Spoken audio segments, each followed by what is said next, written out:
Sama-sama po tayong lumapit sa Panginoon ngayong araw na ito. Ako ay lalapit sa iyong harapan, puso ko ay luluhod sa iyong kabanalan, at kahit hindi man ako karapat-dapat, ngunit sa biyaya't tubo mong nilaan, O Jesus, ako'y lalapit, mag-aalay ng pagpupuri sa iyo. Ako'y aawit, itataas ang aking tinig sa iyo. Ako'y mananahan sa piling mo. Minsan pa. Ako ay lalapit sa iyong harapan, puso ko'y luluhod sa iyong kabanalan, at kahit hindi man ako karapat-dapat, ngunit sa biyaya tugo mong nilaan, O Jesus, ako'y lalapit, mag-aalay ng pagpupuri sa iyo. Ako'y aawit,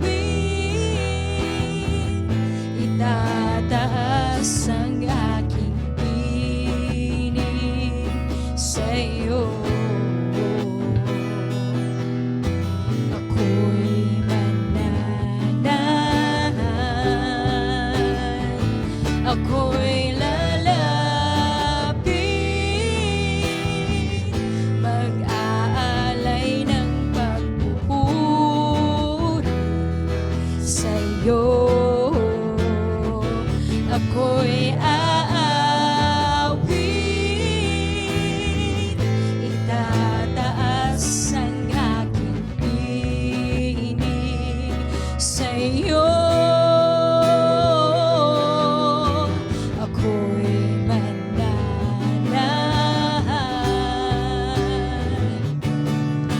ako'y mananahan, oh, ako'y mananahan sa piling mo.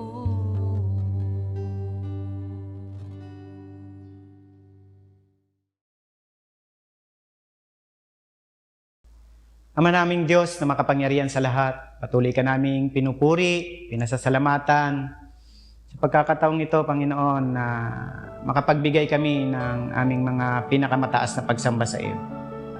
Ayan niyo po na sa aming kalagitnaan, muling nilalagak namin, Panginoon, ang aming mga sarili sa inyong harapan.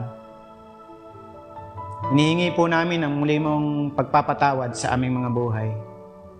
Anumang mga nagawa naming pagkakamali,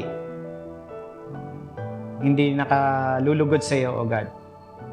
Patawarin niyo kami, Panginoon. Nagawa man ito ng aming mga kamay, nasabi namin, naisip namin. Hayag o hindi hayag, Panginoon, alam niyo po ang lahat ng iyo. Bago kami, Panginoon, sama-samang magbigay ng papuri, ayan niyo po, Panginoon, na linisin niyo po kami, O God.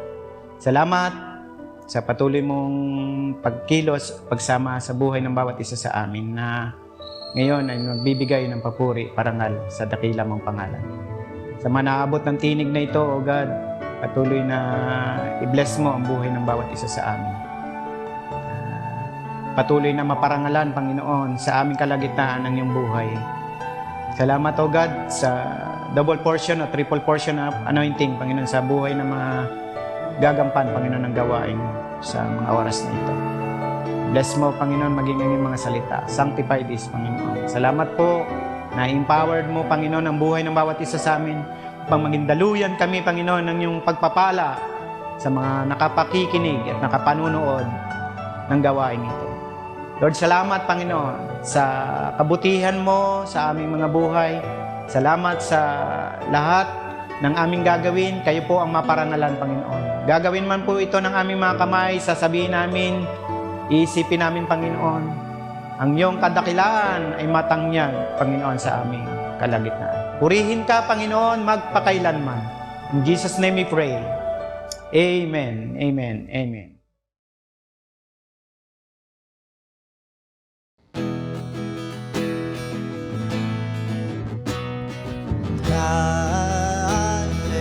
Hallelujah, hallelujah,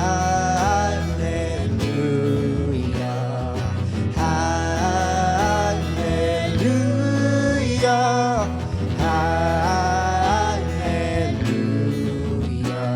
Oh, come, all ye faithful, joyful and triumphant. Oh, come ye, oh, come ye to Bethlehem. Come and behold him, born the King of angels. Oh, come, let us adore him. Oh, come, let us adore him. Oh, come, let us adore him, Christ. Hallelujah, hallelujah.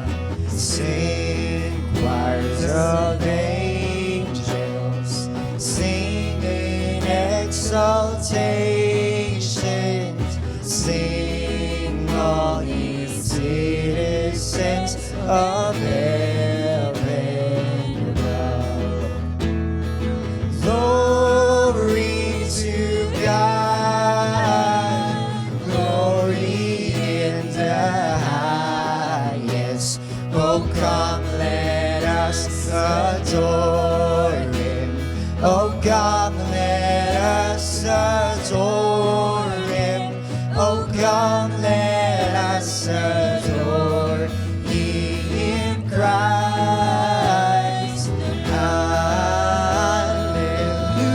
Hallelujah, hallelujah,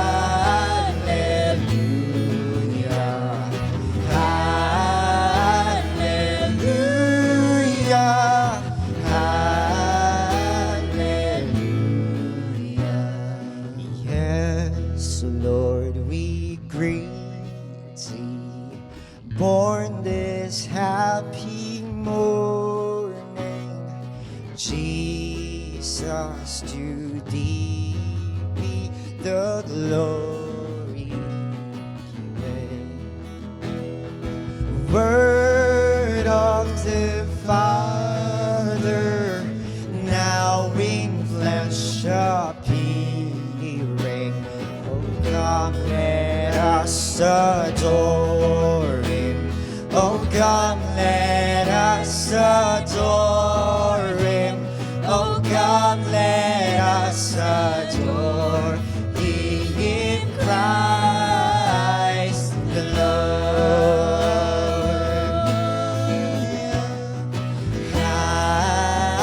Hallelujah, hallelujah, hallelujah.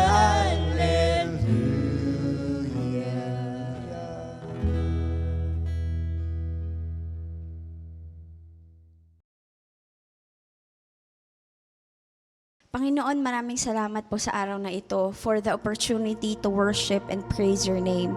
Lord, maraming salamat because you have given us, Lord, the freedom, Panginoon, na kumanta, Panginoon, na magbasa ng iyong salita, Heavenly Father. Lord, na ibigay sa iyo, Panginoon, ang lahat ng aming mga dinaramdam sa pamamagitan, Panginoon, ng aming pag-worship, Heavenly Father. Lord, we pray that this worship, Heavenly Father, it will become, Heavenly Father, a sacrifice, Panginoon, para sa inyo, Heavenly Father. Lord, we thank you, Heavenly Father, because we know that you are working in our lives, Panginoon. Gumagawa kayo sa buhay namin, Panginoon, habang sinasambit namin, Panginoon, ang iyong mga kanta, Panginoon, that you have given us, Lord, that you have put in our lips, Lord. We know, Panginoon, na may ginagawa at may gagawin kayo, Heavenly Father, sa buhay namin, Lord, that you will transform, Panginoon, everything, Heavenly Father, that is within us. You will transform our grief, our mourning, Panginoon, into singing, Panginoon. And we are excited, Heavenly Father, to give you back all the glory and honor because we are here. We are created. The very purpose, Panginoon, why we're here is to worship and adore, Heavenly Father, your name, your grace, and your mercy. May you be praised. In Jesus' name we pray. Amen. Unang Mateo 21 hanggang 23. Magsisilang siya ng isang batang lalaki at Jesus ang ipapangalan mo sa sanggol, sapagkat ililigtas niya ang kanyang bayan sa kanilang mga kasalanan. Nangyari nga ang lahat ng ito upang matupad ang sinabi ng Panginoon sa pamamagitan ng propeta. Tingnan ninyo, maglili ang isang birhen at magsisilang ng isang sanggol na lalaki, at tatawagin itong Emmanuel. Ang kahulugan nito ay kasama natin ng Diyos.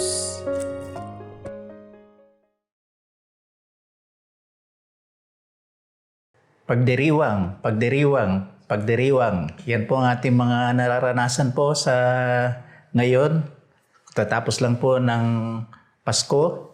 Pero siyempre sa atin ay palaging Pasko. Pagkatapos po sa January ay bagong taon, February, araw ng mga puso, mga birthdays, anniversaries. So napakarami po mga celebrations o pagdiriwang at kasiyahan. Hindi po naman siya masama kasi ang Diyos naman ay plinano na yung buhay natin ay magiging maganda at ganap, sabi nga po. Kaya po dapat din tayong maging masaya. Yan na po ang gusto ng Diyos. Mahirap po naman yung maiksi na nga yung buhay natin dito sa mundo pagkatapos ay puno-puno pa tayo ng problema at lagi pong mga pasakit sa buhay na lang yung ating pinagkakaabalahan. So meron pong panahon talaga ng kagalakan at kasiyahan at pagdiriwang. At salamat sa Diyos na binibigyan tayo ng pagkakataon na ito ay ating maisabuhay.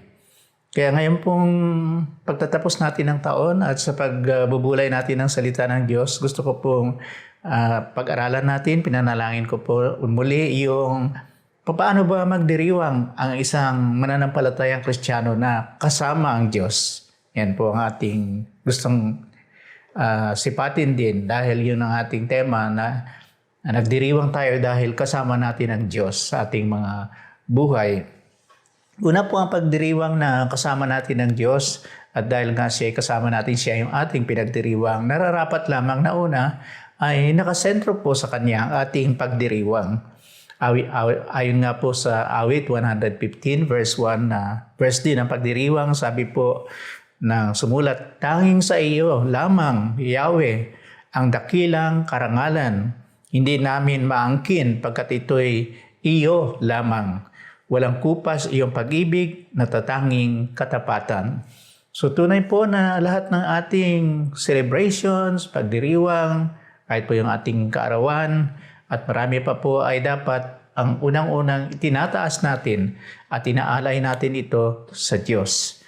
Kung ayaw po natin yun, ang gagawin po ng tao ay iwanan niya ang Diyos sa kanyang buhay at magdiwang siya na hindi kasama ang Diyos para siya ang maging sentro. Pero sa isang mananampalataya, kung ang Panginoong Hesukristo ang sentro ng ating buhay at ng ating pananampalataya, ang ating pagdiriwang ay palaging nakasentro sa Kanya. Halimbawa po sa kalangitan din na makikita natin doon sa lagi nating napapakinggan sa pahayag Kabanatang 5 mula 11 hanggang 13 na ang mga anghel sa langit dahil kasama nila ang Diyos, sila rin ay nagdiriwang Pagkatapos sila ay nakapaligid sa trono at sila po ay umaawit ng malakas. At ang sabi nila, ang korderong pinatay ay karapat-dapat tumanggap ng kapangyarihan, kayamanan, karunungan, kalakasan, parangal, papuri at paggalang. At narinig ko rin sa langit, sabi ni Apostol Juan na nakita niya na nasa lupa, nasa ilalim ng lupa at nasa dagat, lahat ng naroroon ay ibinibigay sa nakaupo sa trono at sa kordero ang papuri, karangalan, kaluwalhatian at kapangyarihan magpakailanman. So ito po ay walang hanggang pagdiriwang nga at talaga pong nakasentro po sa Diyos ang pagdiriwang na ito. Hindi po dahil sa tao, kundi sa Diyos na atin pong sinasamba. Kaya po tayong mga mananampalataya sa Panginoon ay lagi natin itong iniisip na kung tayo magdiriwang ay laging nakasentro sa Diyos. Kahit po kung babalikan natin yung unang Kapaskuhan ay ganoon din po ang nakita natin. Noong bumaba po yung mga anghel at doon sila sa parang hindi naman sila sa mga pastol umawit kung hindi po sa Diyos. At ang sabi nila ay papuri sa Diyos sa kaitaasan at sa lupa ay kapayapaan. Kaya po talagang lagi ang Diyos ang pinagdiriwang nila. At ganoon din po tayo sa buhay na ito. Lagi po ang Diyos ang lagi nating itinataas sa ating kalagitnaan, maging nga po sa ating pagsamba. At ito muna po naman ay hindi ibig sabihin na hindi na tayo magsasaya, hindi na tayo magkakainan at maghahandaan. Hindi po. Bagamat meron nga po pagdiriwang na napakasimple pag yung ikaw ay umawit at nagpuri at nagpasalamat sa Diyos. Pero marami rin pong pagdiriwang. Halimbawa po yung kasalan. Noong mga nakaraang linggo ay meron pong kasalan at maging sa banal na kasulatan ay dumalo ang Panginoong Hesus sa kasalan. Hindi po ba doon sa 1 Kabanatang 2. At nung siya ay ninyayahan, nagpakasala ay pumunta siya doon at nakipagdiwang din at sumama sa kainan. At nung naubusan nga sila ng alak na gawa sa katas ng ubas ay gumawa pa rin siya para maging masaya ang kasalang yaon. At doon niya nga ipinahayag yung kanyang kaluwalhatian at kanyang kapangyarihan. Yung unang himala niya sa panahon ng pagdiriwang. Kaya po lagi nating isentro ang ating pagdiriwang sa Panginoong Hesus. Lagi natin siyang anyayahan. Ngayong bagong taon na naman ay wag lang po yung puro kasiyahan. Dapat po may panahon tayo na isentro natin ang lahat ng ating ginagawa at pagdiriwang sa ating Panginoong Hesus. Magpasalamat tayo na binigyan tayo ulit ng isang taon na mabuhay pa rito sa mundo. At magpasalamat po tayo sa kanyang kabutihan sa atin at marami pa pong iba. Pangalawa po, ang pagdiriwang na kasama ang Diyos ay may kalakip po na pagsunod at patuloy na pagiging malapit sa Kanya. Yan po. Ang isa pong nahayag ng Diyos na ayaw niya ay yung mga Israelita. Marami silang pagdiriwang din. Ngunit ang nangyari, imbes na naging malapit sila sa Diyos, ay naging malayo sila sa Diyos. Gayon, ang Diyos ay nangusap sa isang propeta na pangalan ay si Amos. At ganito pong sabi niya sa Amos chapter 5 verses 21 to 24. Sabi ng Panginoong Diyos, at nakakalungkot ang kanyang sinabi sa kanilang pagdiriwang. Namumuhi ako sa inyong mga handaan. Hindi ako nalulugod sa inyong mga banal na pagtitipon. Hindi ko matanggap ang inyong mga handog na sinusunog, handog ng mga pagkaing butil at mga hayop na pinataba. Kahit na ang mga iyon ay handog pang kapayapaan, hindi ko pa rin napapansinin. Tigilan na niyo ang maiingay na awitan. Ayoko na marinig niyo mga alpa. Sa halip ay padaluyin ninyo ang katarungan gaya ng isang ilog, gayon din ang katuwiran tulad ng sa isang natutuyong batis. Kaya po dito sa Diyos, kahit anong bongga, kahit anong ganda ng pagdiriwang at mga awitan at tugtugan, kahit ginagawa nila para sa Panginoon, ito po ay mga pagdiriwang para sa Diyos. Ngunit kung ang kanilang buhay po ay malayo sa Diyos at namumuhay sila sa kasalanan at hindi dumadaloy ang katuwiran na parang batis, sabi po rito, sabi ng Diyos, hindi ko yan tatanggapin. Kaya po ito sinabi ng Diyos ay para mapaalalahanan natin na kung magdiriwang tayo, sasamba tayo, mag-alalahanin natin ang Pasko, bagong taon, mag-birthday po tayo, pagkatapos ay malayo tayo sa Diyos ay walang kabuluhan yun. At siya nga po ay nagagalit lamang doon. Kaya po ang pagdiriwang na gusto ng Diyos ay yung pagdiriwang ng gagaling sa puso na malapit sa Diyos, sa isang puso na si Kristo ang sentro ng kanyang buhay at nahahayag yun sa kanyang pang-araw-araw na pamumuhay. At yung pagsunod po na yun ay makikita natin kung babalikan na naman natin ang Kapaskuhan. Hindi po ba yung mga anghel sa langit, makita natin na sila ay masunurin. At yung mga hindi nga sumunod sa pangunguna ni Satanas, yung nagrebelde, ay ayaw na makipagdiwang. Di po ba? Hindi na sila nakikipagdiwang sa Diyos at sila ay kumakalaban sa Diyos.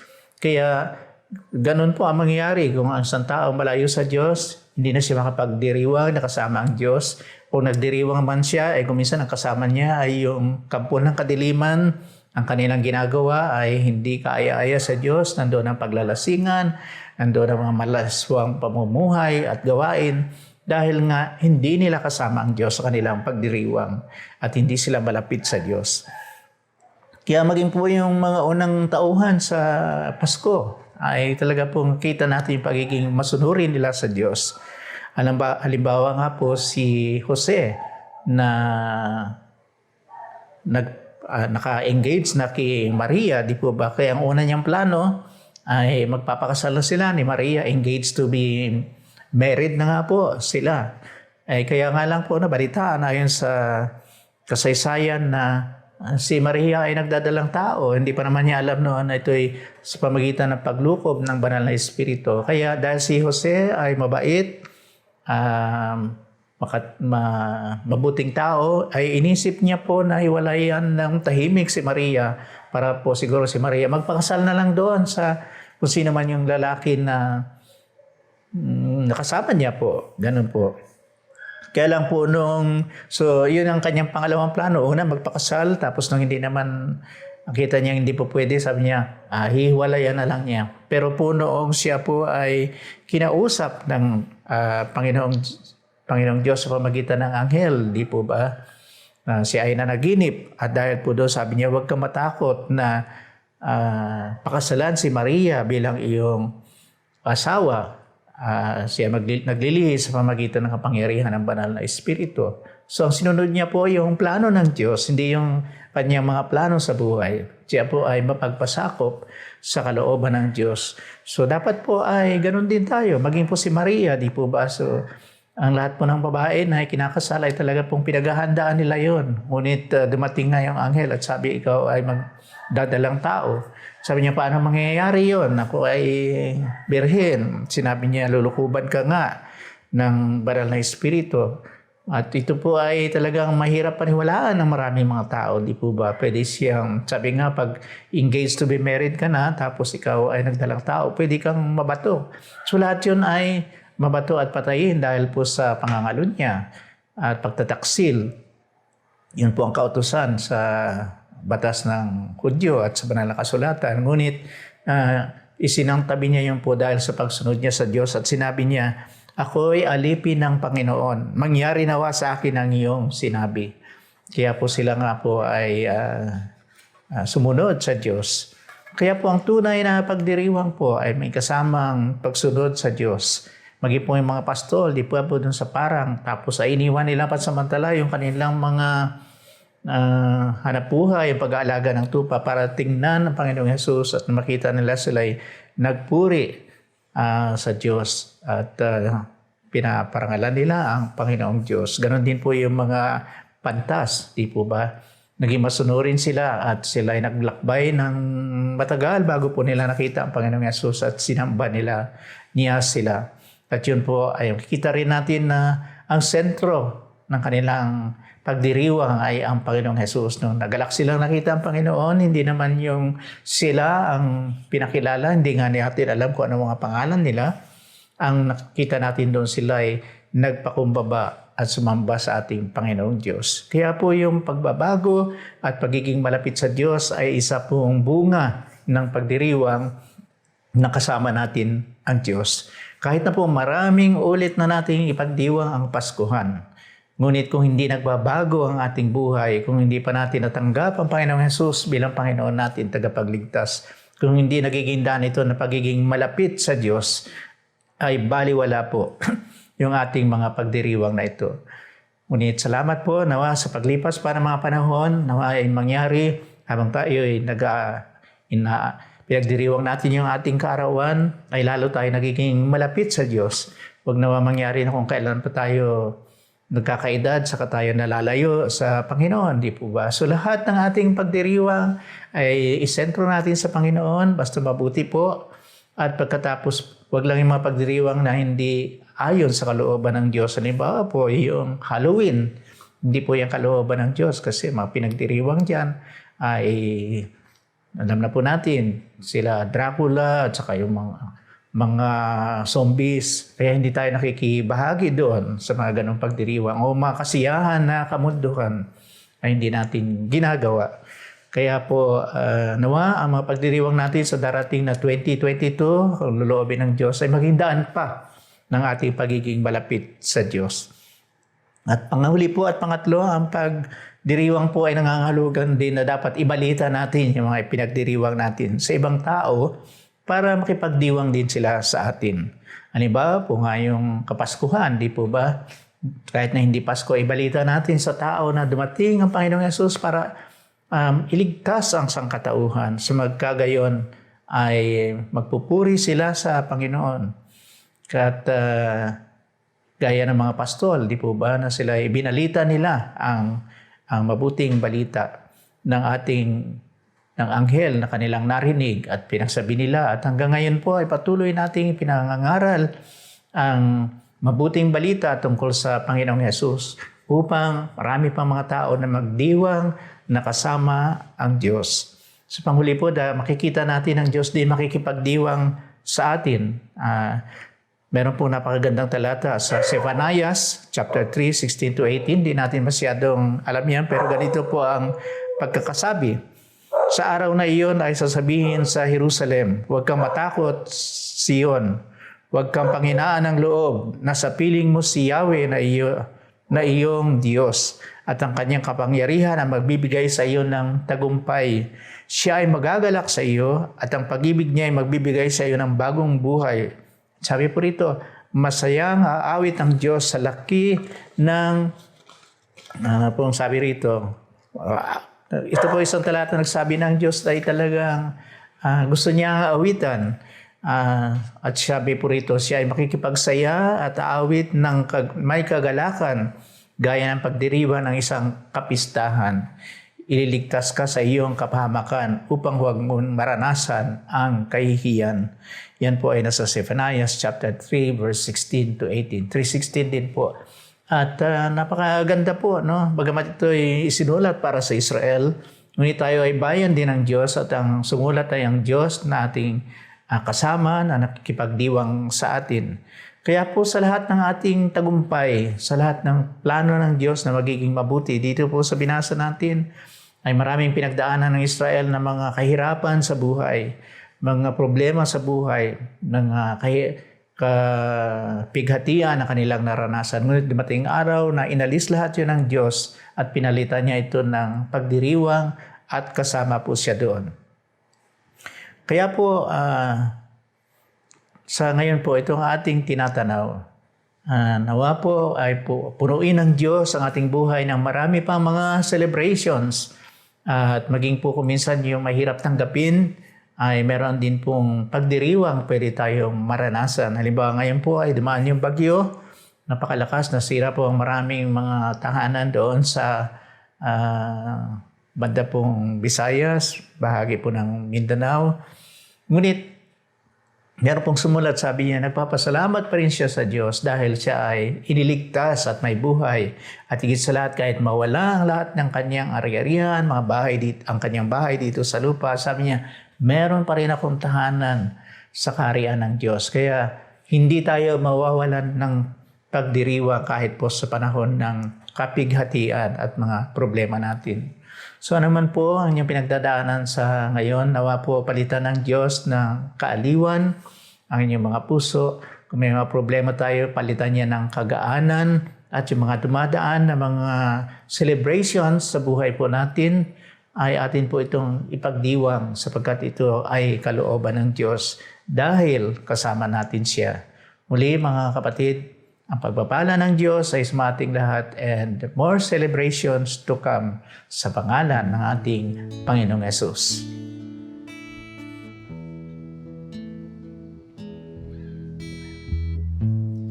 My Jesus, my Savior, Lord, there is none like you.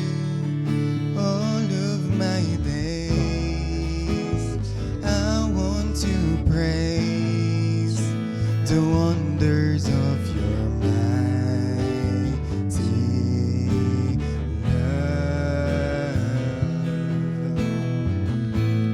My comfort, my shelter, tower of refuge and strength. Let every breath, all that I am, never cease to worship you. Shout to the Lord, all the earth, let us sing. Power and majesty, praise to the King. Mountains bow down and the seas will roar at the sound of your name. I sing for joy at the works of your hands. Forever I love you, forever I stand. Nothing compares to the promise I have in you.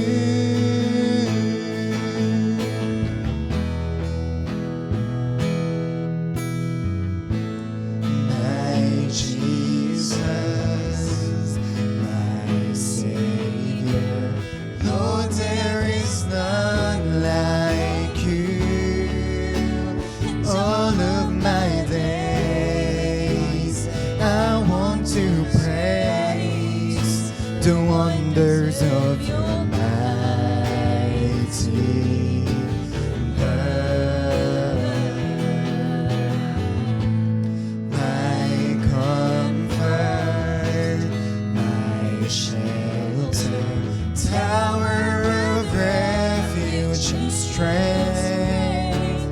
Let every breath and all that I am never cease to worship you.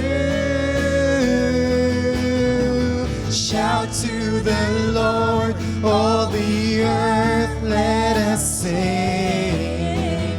Power and majesty, praise to the King.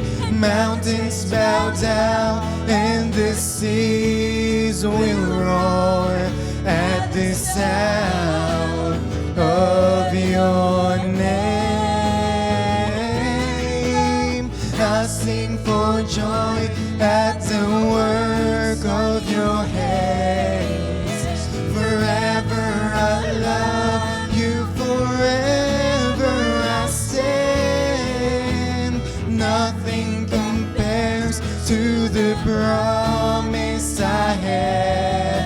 Oh, shout to the Lord, all the earth, let us sing.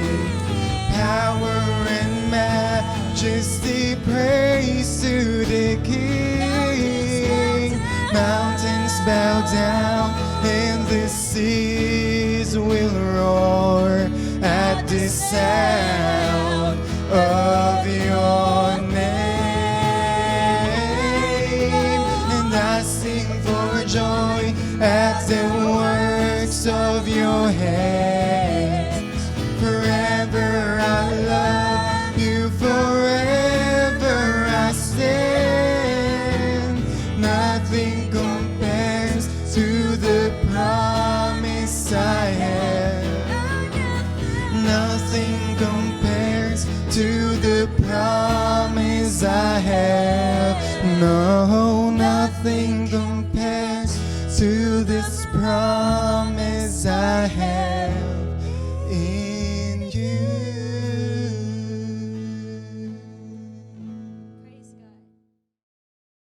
Lukas 2:11-14.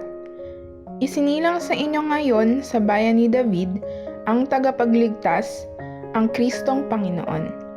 Ito ang inyong palatandaan. Matatagpuan ninyo ang isang sanggol na nababalot ng lampin at nakahiga sa isang sabsaban. Biglang lumitaw kasama ng anghel ang isang malaking hukbo ng mga anghel sa kalangitan. Sila'y nagpupuri sa Diyos at umaawit. Papuri sa Diyos sa kaitaasan at sa lupa ay kapayapaan sa mga taong kinalulugdan niya.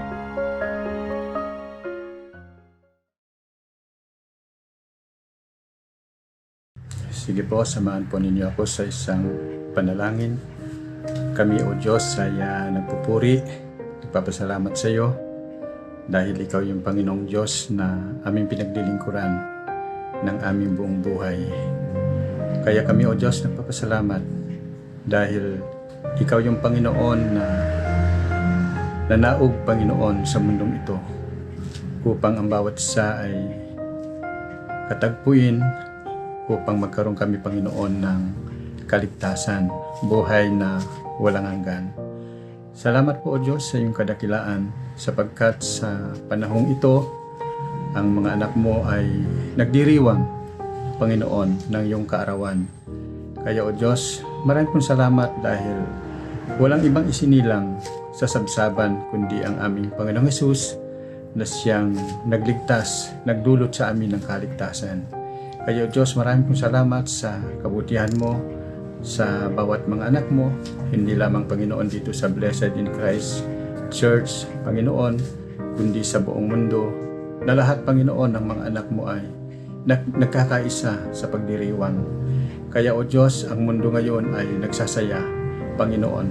Ano man yung naging sitwasyon, Panginoon, ng mga anak mo, ay patuloy pa rin po, Panginoon, kami na magdiriwang. Walang makakahadlang na sino man, O Diyos, sa aming pagdiriwang sa kapanganakan ng aming Panginoong Hesus. Kaya, O Diyos, salamat din po, O Diyos, sa buhay namin dahil simula nang ikaw ay aming makilala.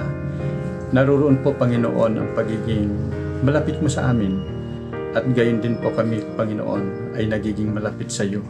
Nandun po, O Diyos, yung closeness mo, Panginoon, sa bawat isa. Kaya, O Diyos, kami ay nagpapasalamat sa iyo sa katapatan mo, kadakilaan mo, Panginoon, na patunayan namin na hindi mo kami pinabayaan at hanggang sa huli, Panginoon, ay hindi mo kami iiwan. Kaya maraming pong salamat, O Diyos, sa pagdiriwang na ito dahil kasama ka namin. At ngayon, ang pag-ibig ng Diyos Ama, ang biyaya ng aming Panginoong Jesucristo, at ang pakikipisan ng Espiritu Santo ay sa inyong lahat ngayon at magpakailanman. Sa nawa, ang lahat ay magsabi ng Amen and Amen.